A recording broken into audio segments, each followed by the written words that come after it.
Muy buenos días para toda la comunidad mosqueruna en general, quienes siguen esta transmisión en Facebook Live de la Secretaría de Cultura y de la Alcaldía Municipal en el marco del Festival de Literatura de Mosquera, Oralitura y Cuadros de Costumbres.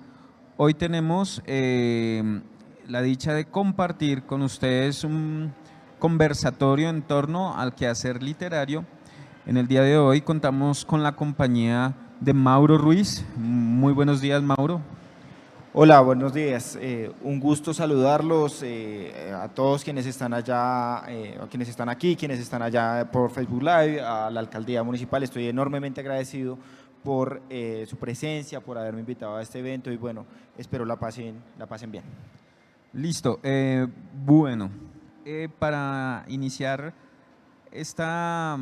esta pequeña conversación, traje a colación una frase de una canción de La Maldita Vecindad que dice: cierto día don Palabras me contaba una extraña historia de cómo nacen las palabras cada vez que uno las nombra. Bueno, el quehacer literario implica el poder de las palabras, ¿no? ¿Cómo se da ese primer acercamiento entre Mauro Ruiz y el mundo de la literatura y de la palabra, el mundo de la artesanía de construir con la palabra? Esa figura con la que terminas me parece sumamente acertada, la artesanía de la palabra, porque digamos, yo soy mitad mosqueruno, mitad raquireño. Yo viví buena parte de mi infancia, buena parte de mi vida en el municipio de Ráquira, Boyacá. Y ese municipio pues es muy conocido por las artesanías de arcilla, por la artesanía de barro. Pero digamos que me encuentro con las palabras, me encuentro con la literatura, se da creo que al mismo nivel de mi encuentro con el resto de las cosas de la vida, toda vez que nací en un lugar sumamente rico en materia de dichos, en materia de historias, con una forma muy particular de contar las cosas. Yo nací en una vereda en la que todavía se podía cultivar, todavía se podía vivir, en la que el agua todavía era cristalina y allí había infinita cantidad de historias, infinita cantidad de personajes, infinita cantidad de dichos y el entrarme en ese mundo, ¿cierto? Poco a poco me fue llevando sobre la idea, sobre la magia que tienen las palabras, que no solamente sirven para contar las cosas, sino para demostrarle a los demás que uno está vivo, que uno está existiendo, que uno tiene cosas que contar, cosas que piensa cosas y que son de tal importancia que merece la pena contárselas a los demás. Luego allí estuvo el gran primer encuentro con la literatura. Muchísimas gracias. Bueno, ese primer encuentro con ese primer encuentro con la literatura lo veo con una ambientación muy especial y es el hecho de que aquí en Mosquera hay muchas personas que llegan desde otras latitudes, desde otros municipios, y ese es un ejercicio muy válido en la literatura, ¿no? Contar el cambio de vida, ¿no? En tu obra se puede percibir esa referencia constante a otros lugares, pero yo quisiera saber también cuáles son esas principales motivaciones que te llevan a escribir. Bueno, yo tengo una idea y una manera muy particular de ver el arte y particularmente la literatura. Yo considero que es un enorme punto de fuga, una enorme salida a los problemas mismos de la existencia humana. La existencia humana, la existencia como individuo en tanto tal, no tanto dentro de una sociedad, sino la misma existencia individual plantea toda una serie de problemas absolutamente complejos, absolutamente difíciles de resolver. Nosotros, decía Sartre, por desgracia somos digamos, lo que nos diferencia del resto de los animales es que nosotros tenemos la obligación, la desgracia de tomar decisiones.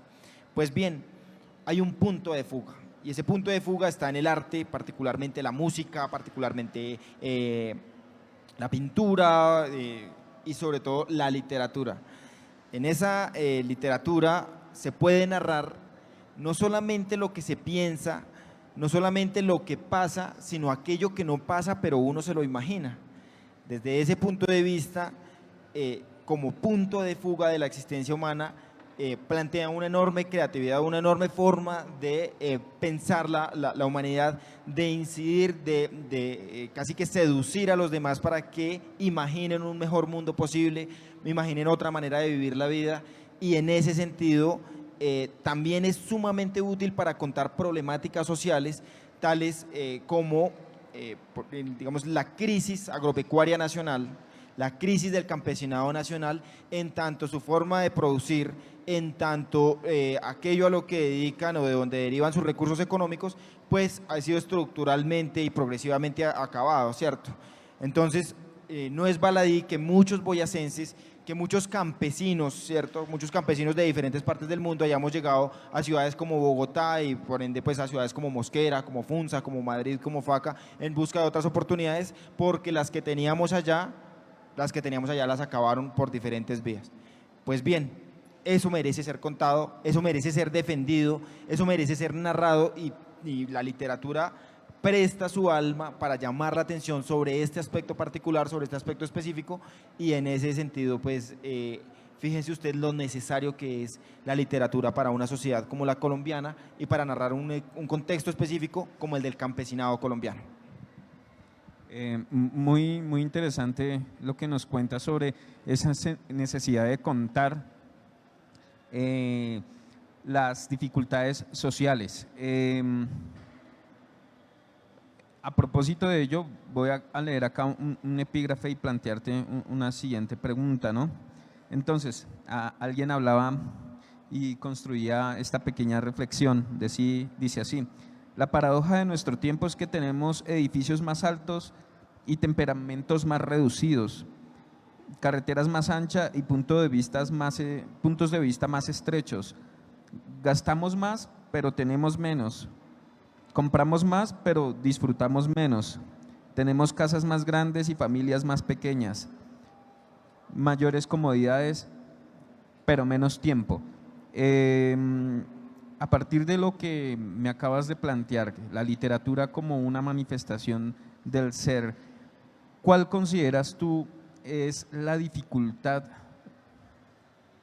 que hoy afronta la literatura y el hecho de comunicarle a otro una historia? ¿Qué dificultad hay para ese diálogo y esa comunicación entre nosotros? Bien.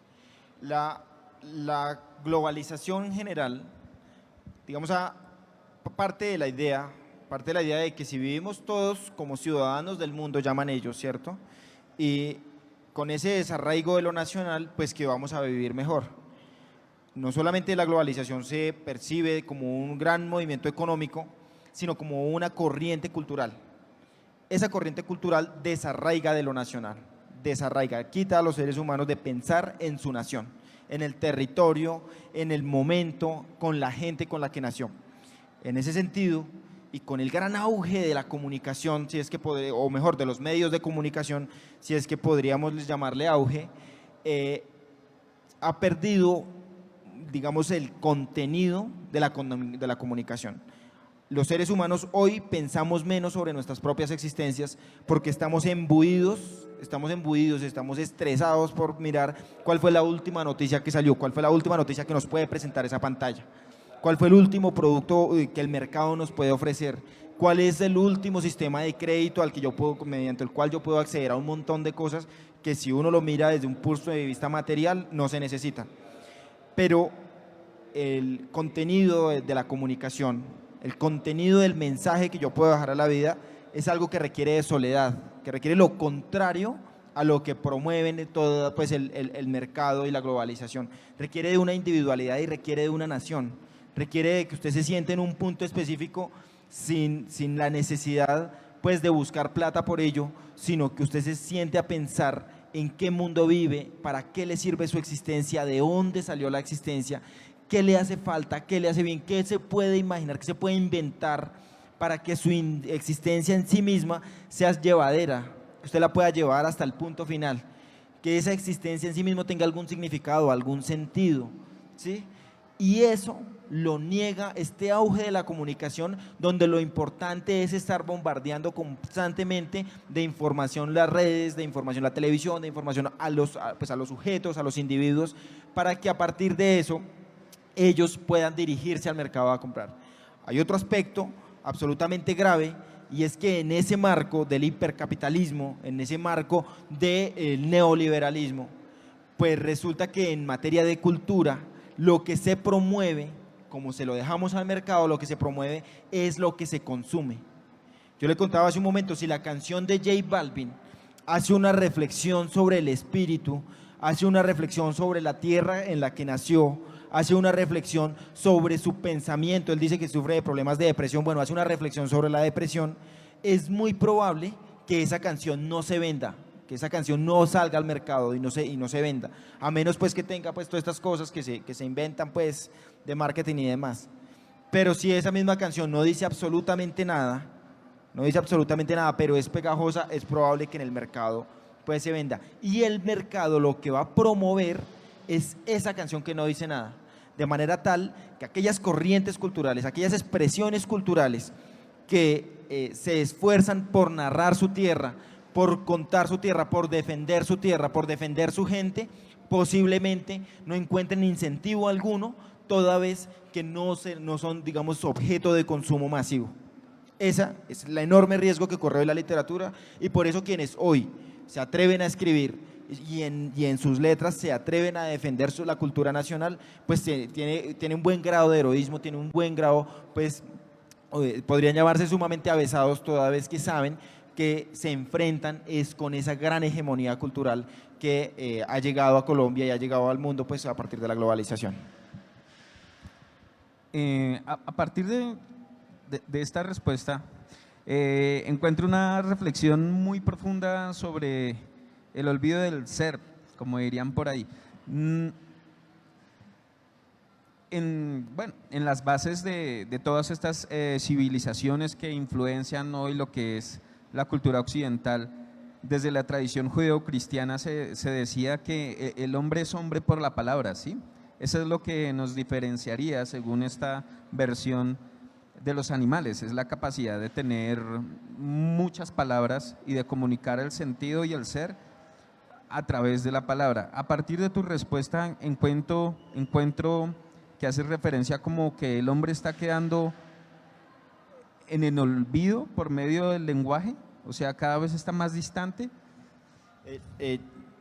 Digamos que yo estoy muy de acuerdo contigo. Siempre que el hombre se ha metido en problemas, la palabra lo ha salvado.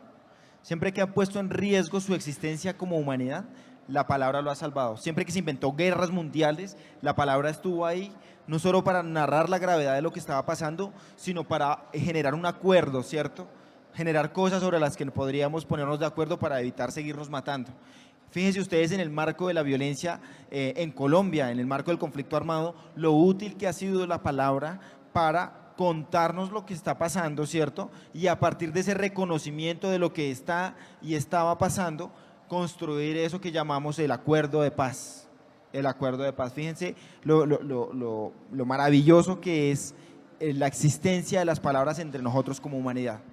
Pero esas palabras que han sido utilizadas para contarnos, que han sido utilizadas para defendernos, que han sido utilizadas para elaborar acuerdos, pactos entre nosotros como seres humanos, también podrían ser utilizadas para negarnos si le quitamos el contenido, si le quitamos el sentido, si las utilizamos para llevarnos pues hacia modelos, hacia sistemas de convivencia en las que unos son sometidos por otros, en los que unos son explotados por otros, pero además de eso, donde el que es explotado se siente orgulloso de ello.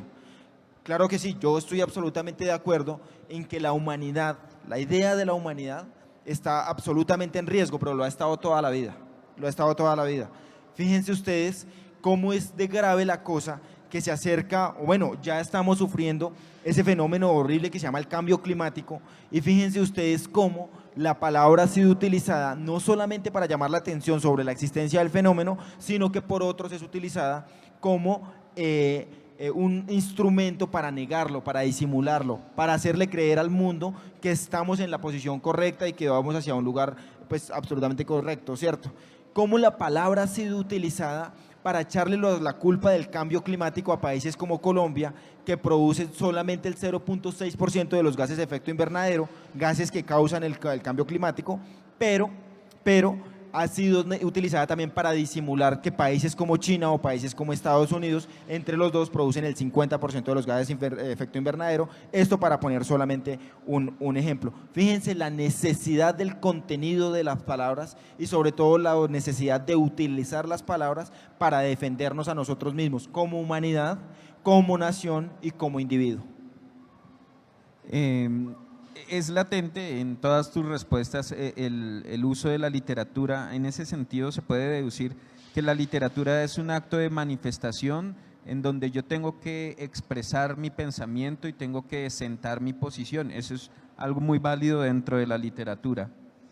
Ya abordando el tema de tu libro, Esquizofrenia y otros relatos sobre la cordura, quisiera preguntarte, ¿cómo nace este proyecto literario? ¿Cómo llega a conformarse este cuerpo de un libro que conocemos hoy y que tú hoy nos estás socializando y también pues que lo estás vendiendo? Esquizofrenia y otros relatos sobre la cordura.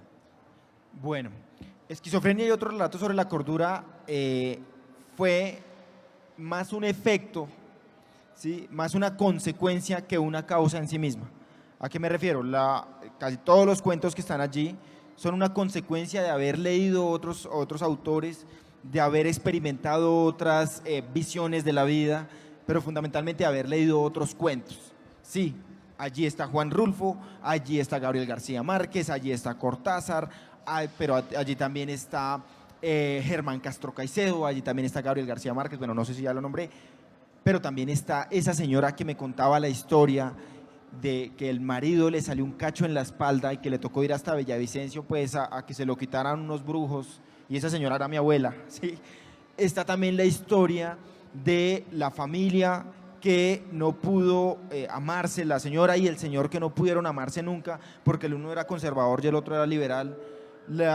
Una historia vieja de un incendio que acabó en un municipio que al final de cuentas no se sabe de dónde está, pero que por ahí alguna vez la escuché y me pareció maravillosa. Bueno, hay todo un sinfín de historias que de alguna manera me llevaron a la necesidad de escribir esos cuentos como gran manera de reflejarlos, como impacto, como impulso, no necesariamente como un proyecto de escribir un libro. Bueno, y en un momento dado pues, tomé la decisión de publicarlo y eso me llevó pues a sistematizar esos cuentos, a ponerlos todos en un solo texto y publicarlos. Pero inicialmente Esquizofrenia y otro relato sobre la cordura fue una consecuencia de haber leído otros autores y creo yo que, digamos, de la manera más honesta y más decente, creo que eso es lo que les pasa a todos los escritores. Bueno, en el mundo de la literatura tenemos dos mediaciones, ¿no? La ficción y la realidad. ¿Cómo combinas tú la ficción y la realidad en Esquizofrenia y otros relatos de la cordura? Colombia es un país, bueno, vamos a empezar con esta historia. En un municipio de Cundinamarca, Guayabal o Guayabetal, no se me escapa, por allá por el año de 1992, años en los que yo apenas estaba gateando, aprendiendo a gatear. Todo el Ejército Nacional, bueno, una muy buena parte del Ejército Nacional libró una guerra a muerte contra lo que los medios de comunicación llamaron el Bobo del Pueblo. Y fue a muerte. El Bobo del Pueblo, que era una persona con algún problema psiquiátrico, estaba caminando por una de las veredas que es el escenario habitual del conflicto en Colombia, y dentro del reportaje que se hizo se ven por lo menos 10 o 20 soldados absolutamente encarnizados disparando contra el Bobo del Pueblo, y no se sabe dónde está lo más ridículo, lo absurdo, lo extraño. Sí, que con toda esa cantidad de municiones, de balas públicas, hay que decirlo, son balas públicas, ¿no? Porque hay balas privadas y balas públicas, estas son balas públicas. Si toda esa cantidad de munición pública no sirvió sino para pegarle como 3 o 4 tiros al hombre, que el hombre no cayera porque, digamos, la patología psiquiátrica que tenía no le permitía entender lo que estaba pasando y simplemente le disparaban, se caía y seguía, y bueno, por ahí habían algunos, digamos, chorros de sangre hasta que ya se lo permitió. Sí, el periodista que fue a salvarlo trató de sacarlo de allí y llevarlo al hospital, pero el militar le decía, ojo, perdónenme la expresión, ojo porque ese hijo de puta tiene pacto con el diablo, y como porque vea usted toda la bala que se comió, así lo dijo, vea usted toda la bala que se comió y no está botando sangre, y está vivo como si nada, este tiene un pacto con el diablo, este está rezado. Hasta ahí es absurdo, pero más absurdo es que fueron a rematarlo a la casa, y le mataron al hermano y terminaron de matarlo a él. Si yo me siento a contarles esta historia, es probable que la enorme mayoría de la gente que no ha vivido esa historia diga, este man está hablando cháchara, este man está inventando, esto es imaginario, eso no es cierto. Pero lo cierto es que está plenamente documentado y es cierto. A quien se dedique a narrar la historia colombiana, a quien se dedique a narrar la cotidianidad colombiana, le resulta bastante difícil que se la crean toda vez que aquí pasan cosas absolutamente increíbles, absolutamente absurdas, ese realismo mágico del que nos hablaba Gabriel García Márquez. En sí mismo, esa historia plantea una mezcla entre lo imaginario y lo real. Fíjense que todo es real, pero en la mente de la gente queda como si fuera algo imaginario, como si fuera algo heroico, algo totalmente fuera de lo normal.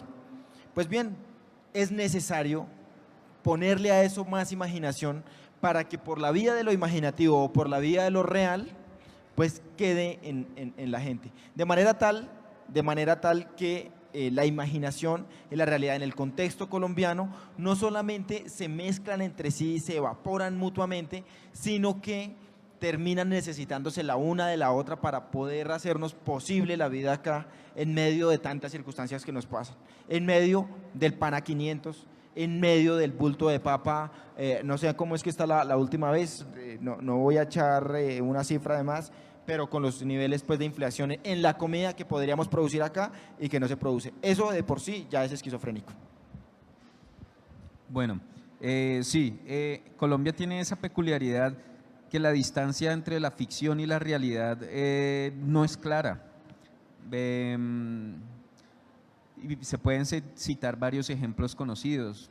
Por ejemplo, en Bogotá tenemos el cementerio central y más allá de las historias de ultratumba que se puedan generar en este lugar, es increíble ver cómo las personas tienen una apropiación absolutamente simbólica de este espacio y llevan cirios, flores, algunas tumbas y piden favores. Y uno diría, una construcción que describa esa realidad tiene que ser ficción, pero no, es una realidad que hace falta solo hacer un documental para mostrarla, no ficcionar.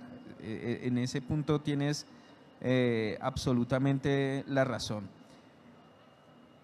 Veo que la propuesta literaria que nos traes es muy allegada a la realidad social. A tu manera de ver, ¿cuál es el compromiso de la literatura con la realidad social? Bueno, yo soy defensor de la idea de que la literatura no nace para nada, nace y ya, como nacimos cada uno de nosotros. Nace porque le tocó nacer, porque las circunstancias se dieron y le tocó nacer, pero no nace con ninguna función, con ninguna utilidad, ¿sí? Pero una vez nace, uno le puede dar un contenido, un sentido a la vida. Así mismo pasa con la literatura, una vez nace, o sea, una vez existe la literatura, una vez existe, digamos, el arte de escribir, puede dársele tanto por el escritor como por el lector alguna utilidad. Es más, creo yo que todos, consciente o inconscientemente, le dan alguna utilidad. Todo el que se acerca a la literatura, consciente o inconscientemente, le da alguna utilidad y le da un sentido político, porque la existencia humana en sí misma tiene un enorme contenido político, en tanto depende de la sociedad para existir, pero la sociedad necesita de ese individuo también para existir, para formarse, para avanzar, para desarrollarse. Así las cosas, la literatura puede ser aprovechada para contar, para levantar la bandera, para levantar la voz, para señalar, ¿cierto?, para describir la realidad social y a partir de describir esa realidad social proponer soluciones a los problemas, proponer, digamos, pactos de convivencia, proponer o sobre todo resaltar la belleza de aquello que usualmente se ignora. Resaltar la belleza de los ríos, resaltar la belleza de los páramos, resaltar la belleza de las piedras, de los animales.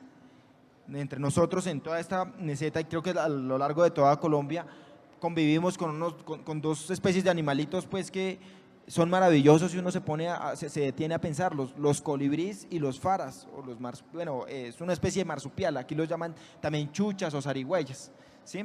Es que el problema de nuestro es que resulta que nos toca esperar a que los de allá vengan a ponerle nombre a las cosas de acá, porque la manera en que nosotros tenemos de llamar las cosas aparentemente no sirve. Pero bien, la literatura nos sirve para llamar la atención sobre lo maravillosos que son esas dos especies, sobre lo bonito que es sentarse a verlos vivir. Eso es una experiencia absolutamente maravillosa y la literatura también nos sirve para eso. La literatura nos sirve también para contarle a la persona que convive con nosotros lo bien que nos sentimos al lado de ellos.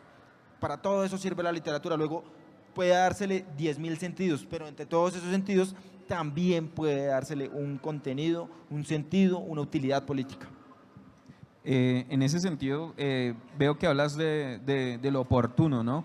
Alguna vez un crítico literario hacía una reflexión muy importante, y más que obedecer al ámbito de la literatura, hablaba de la investigación social, ¿no?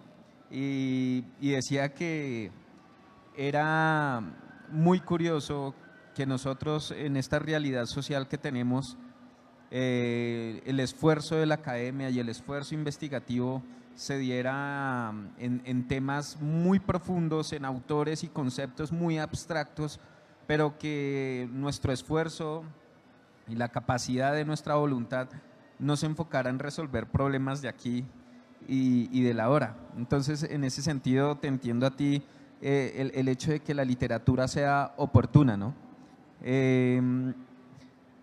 Si quieres, frente a eso, yo tengo, digamos, una crítica y una posición. Digamos, la primera es la posición. La literatura es el mar. El mar ya existía cuando nosotros llegamos acá. Y al mar usted se puede meter desnudo, en calzoncillos, en saco de paño, se puede meter con un barco, como quiera meterse, ¿sí? Como quiera meterse. Lo mismo pasa en la literatura, uno puede meterse en la literatura para esgrimir una posición política, simplemente con un sentido estético, para hacerse famoso o para hacerle creer a la gente que uno es muy intelectual y conoce muchos autores, bueno, para lo que sea. La crítica es esto. Yo hace unos días leía un cuento de alguien que esgrimía la misma posición y decía, es que la literatura no tiene por qué estar y atreverse a formar posición política en Colombia, es más, el arte no tiene por qué hacerlo, pero en alguno de sus cuentos sí revelaba alguno de los, digamos, hacía un análisis crítico de Francia y no sé qué, y la Francia, que bueno, pues, entonces no, la cosa no es tanto de decir, es que la literatura no sirve para esto o para lo otro, sino es que la literatura debe narrar es a los de allá, que esos son importantes, y los de acá no. Es decir, no es una posición frente a la literatura, sino es meramente colonialismo cultural. Y en eso sí yo estoy en desacuerdo. Bueno, ya hemos hablado un poco sobre el cuerpo del libro como tal y todo esto que está ahí en el quehacer literario, en el contexto de esquizofrenia y otros relatos sobre la cordura. Pero ahora quiero hablar de una experiencia que para ti fue publicar. Entonces, me gustaría que nos describieras esa experiencia de publicar, cómo fue, qué tuviste que pasar para publicar tu libro. Angustia y hambre. Bueno, Colombia es un país en el que se lee realmente muy poquito, ¿sí? Entonces, en ese contexto, de por sí, escribir ya es un acto de heroísmo. Pero además de eso, Colombia es un país en el que sistemática y estructuralmente está muy abandonada la cultura. Pues digamos hay 10.000 documentos de política pública y 10.000, ¿cómo se llama esto? Comunicados y 10.000 ruedas de prensa donde el presidente, donde el ministro, donde no sé quién importante, donde el otro de allí dijo que ahora sí vamos a apoyar la cultura, pero realmente la cultura en Colombia tiene unas enormes dificultades, ¿cierto? Luego, para publicar el libro, realmente lo hice con una editorial, se llama Quillango, una editorial individual, una editorial independiente, que tiene sus costos, que también está sobreviviendo, que también está luchando, como toda pequeña y mediana empresa, para mantenerse. Entonces eso implica unas dificultades de la perspectiva económica pues bastante complejos. No obstante, yo considero que vale la pena. Considero absolutamente que vale la pena y llegará el día llegará el día en que lo más difícil para el escritor sea escribir el libro y no publicarlo. Esa comparación que nos haces es bastante dura. Eso es a veces el panorama un poco duro, ¿no? Que se llegue a decir que es más difícil publicar que escribir. Pero independientemente de la dificultad, ahí también está la riqueza, es la persistencia, ¿no? Y eso hace que los logros se vuelvan más personales.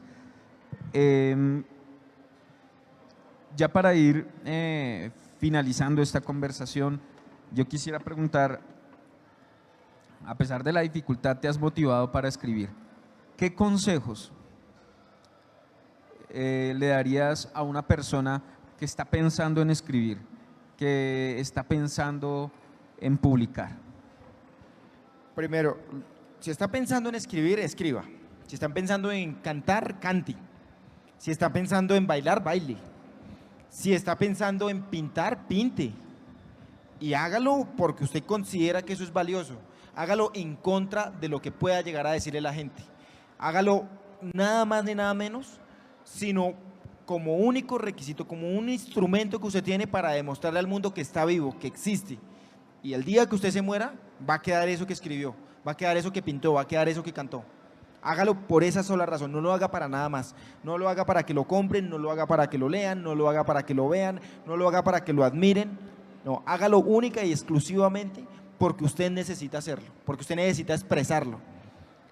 Entonces, si está pensando en escribir, hágalo. Ahora, no se olvide que hay una Colombia que falta por contar. No se olvide que el trigo, el maíz, la cebada, el frijol, la alberja, la lenteja que cultivábamos en Colombia ahora la están importando. En 1990 importábamos 500.000 toneladas de productos agropecuarios y hoy están importando 14 millones de toneladas. No se olvide del conflicto, no se olvide del río Bogotá, lo que huele. No se olvide de las dificultades que tenemos nosotros en nuestra sociedad, no se olvide de lo difícil que es entrar a la universidad pública. No se olvide de todas esas cosas que vivimos. Sí, Francia, Alemania, Estados Unidos, Inglaterra, Argentina, Chile, México tienen problemas graves y bueno, y tienen movimientos culturales bastante interesantes y pasan cosas muy interesantes, pero aquí también pasan cosas muy interesantes y es necesario que lo narremos, es necesario que lo contemos. Ellos allá tienen sus propios escritores, nosotros aquí necesitamos contar nuestra propia vida, contar nuestra propia sociedad, contar las cosas maravillosas que pasan acá, pero también las dificultades, las circunstancias aciagas. Todo eso para efectos de lograr, pues digamos, un gran acuerdo de comunidad nacional entre nosotros para que podamos cada uno a nuestra manera sobrellevar la vida. Segundo, no se afane, no se afane en publicar, no se afane en escribir, no se afane, cada uno a su tiempo, cada uno a su ritmo, cada uno a su manera. La literatura realmente debe ser, digamos, una expresión de la existencia humana y no debe someterse, esa es mi posición, no debe someterse pues a todos estos cimientos, a todos estos límites que la academia, que la técnica les ofrece. Yo creo que el solo hecho de escribir por sí mismo ya es literatura. Ahora, y si está pensando en publicar, pues de alguna manera procure llevar ese mensaje de la Colombia en que vivimos, de la Colombia que somos. Bueno, muchísimas gracias por esas oportunas respuestas, por dejarnos entrever tus posiciones, lo que has querido expresar en el libro. Ahora pues no resta más que invitarte a contarle a los mosquerunos que aquí hay un escritor mosqueruno, que hay una propuesta, que hay una historia contada desde el punto de vista del mosqueruno y hay que entender que nuestro municipio es receptor de personas que traen una cruz cargada, por decirlo de alguna manera, que es receptor de la persona que tuvo que dejar su pueblo y su tierra por vivir un poco más tranquilo. Entonces, quisiera invitarte a que nos digas dónde se puede encontrar tu libro, en dónde lo estás vendiendo, y todo lo que les quieras contar a los mosquerunos. Claro que sí, con mucho gusto. En efecto, yo vengo de Boyacá, pero por fortuna para mí no es una circunstancia desagradable. Realmente yo admiro a Mosquera, me encanta Mosquera, quiero esta tierra, la narro en el libro con a mi propia manera de narrar. y sobre todo en los libros que vienen también la estoy narrando y me siento muy contento acá. Ustedes son digamos, una gente sumamente trabajadora, sumamente luchadora. Me siento muy agradable en esta tierra. Segundo, el libro está, bueno, en mi oficina como tal, está en librerías Bergen, está en la Librería Nacional, en Panamericana, bueno, con la editorial, se llama Quillango Editores, pero y aquí tenemos pues algunos poquitos a la orden, pues por si están interesados en adquirirlos. Yo ahorita me bajo y podemos conversar pues tranquilamente con todos. Para despedirme, quiero dejarles una poesía de Jorge Velosa Ruiz. Jorge Velosa Ruiz, nacido en Ráquira, y un gran defensor de la cultura nacional. Y tengo que decirle esto porque lo siento y porque realmente considero que tiene un mensaje urgente y necesario para la sociedad colombiana. Soy hijo de campesinos. Soy hijo de campesinos, campesinos veredales, querendones de la tierra, del rancho y los animales. Campesinos laboriosos que por ser tan buena gente los tienen como los tienen inmisericordiamente. Soy hijo de campesinos y en el campo fue mi crianza, entre la casa y la escuela, entre cerros y labranzas, entre coplas y tonadas, entre cimientos y espigas, entre todas esas cosas que me marcaron la vida. Soy hijo de campesinos y lo digo con orgullo, campesinos son los míos como lo han sido los tuyos, que vivan los campesinos y que los dejen vivir, que el campo sin campesinos existe sin existir. Muchas gracias. Muchísimas gracias.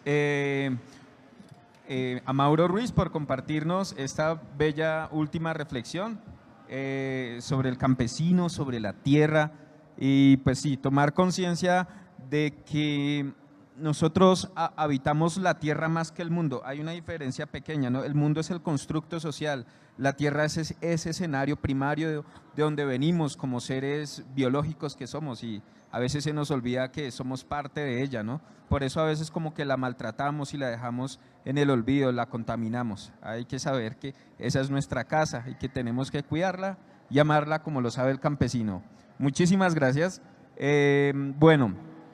Nos despedimos no sin antes hacer una invitación a la comunidad en general, a quienes nos ven a través de la transmisión de Facebook Live y también a las personas que visitan el centro comercial Ecoplaza. A continuación, dentro de unos minutos, aquí van a preparar, se va a hacer un evento, el match literario a cargo de la Biblioteca San Juan Bosco del municipio de Mosquera. Ellos van a estar aquí desarrollando esa actividad, están todos cordialmente invitados, va a ser una experiencia de la que no se van a arrepentir de participar.